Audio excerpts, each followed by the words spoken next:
Salut à toi, derrière ton écran. J'espère que tu vas bien, je suis super content de te retrouver aujourd'hui pour l'épisode 1.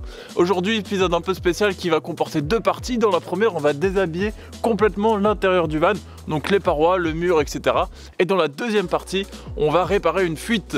Je te laisse voir ça, je laisse un peu le suspense. J'espère que ça va te plaire, alors installe-toi très confortablement et c'est parti!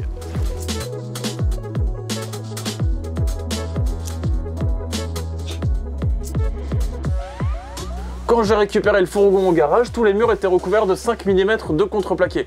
Donc forcément, si on veut isoler le fourgon par la suite, il va falloir retirer cet habillage bois, que ce soit sur les murs ou au plafond. Pour démonter ton habillage bois, rien de plus simple. Un tournevis électrique ou manuel. Et c'est parti. Les cloisons étaient fixées par des petites vis auto-perforantes. Il n'y avait rien de bien compliqué pour moi tout seul à les enlever.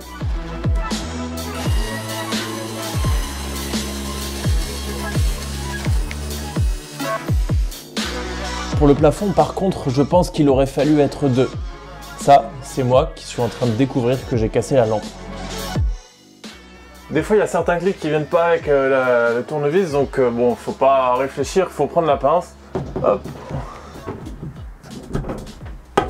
Et tu tires. Et ça vient tout seul. Ah bah, et voilà, le ciel me tombe sur la tête. Il m'était pas venu à l'idée au début de démonter le ciel de toit de la cabine avant pour isoler la tôle qui se trouve derrière. Mais après je me suis dit que c'était ridicule, si j'isole l'arrière, j'isole aussi le devant. Donc là je vais tout démonter, tout le toit ici, donc je vais devoir démonter les garnitures. On va voir si ça va être facile ou pas, ça je peux pas te le dire pour le moment. Bon, au final, c'était pas très compliqué. Il fallait juste être méticuleux au démontage des pare-soleil, de la poignée côté passager et des ceintures de sécurité. L'objectif zéro étant quand même de rien casser et de rien abîmer.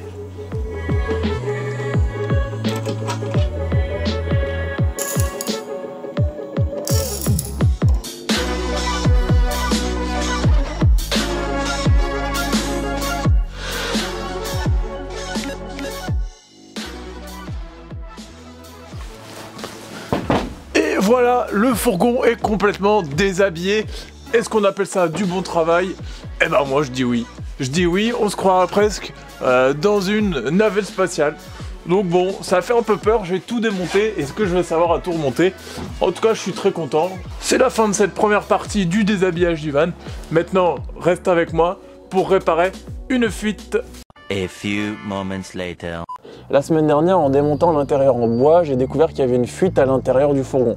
Tu vas me dire une fuite, comment c'est possible? J'ai même pas encore coupé la tôle, alors je vais t'expliquer. Alors l'achat d'un T5, tout est personnalisable et certaines personnes choisissent d'avoir l'option d'une porte coulissante électrique.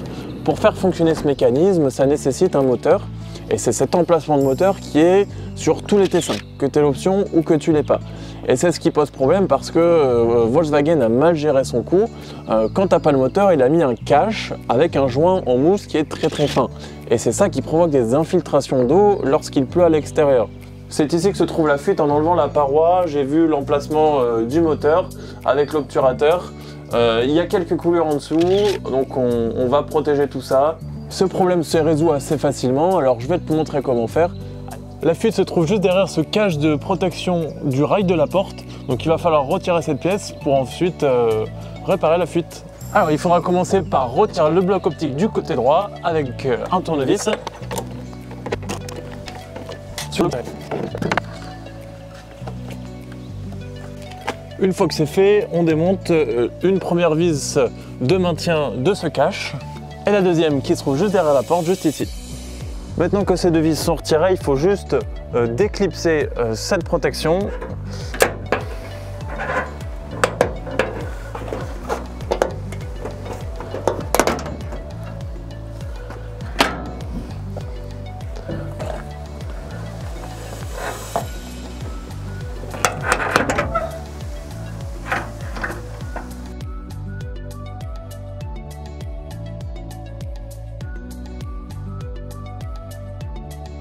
Une fois que le cache est retiré, il suffit de démonter par l'intérieur l'obturateur du moteur. Donc là, vous ne voyez pas mes cheveux à l'intérieur du fourgon.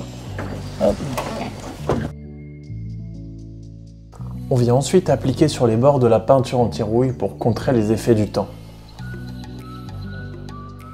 Et voilà, ce qui devait arriver arriva. Depuis ce matin, il fait beau et là, à peine la protection de la porte retirée, les gouttes se mettent à pleuvoir. Donc il y avait des trous plein la carrosserie parce que les clips s'étaient retirés. Donc on a vite mis de la peinture anti-rouille, on a vite protégé par une bâche. Donc là, pour le moment, on attend que la peinture sèche et ensuite on va pouvoir remettre l'obturateur avec du bon joint Sika, donc de la bonne colle qui va résister aux intempéries.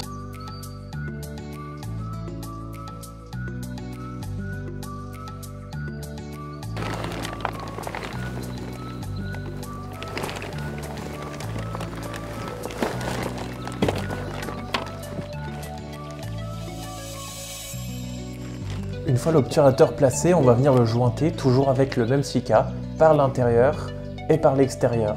Par contre, ne faites pas la même erreur que moi, n'utilisez pas du joint noir car à l'extérieur, une fois le cache de la porte remis, ça se voit.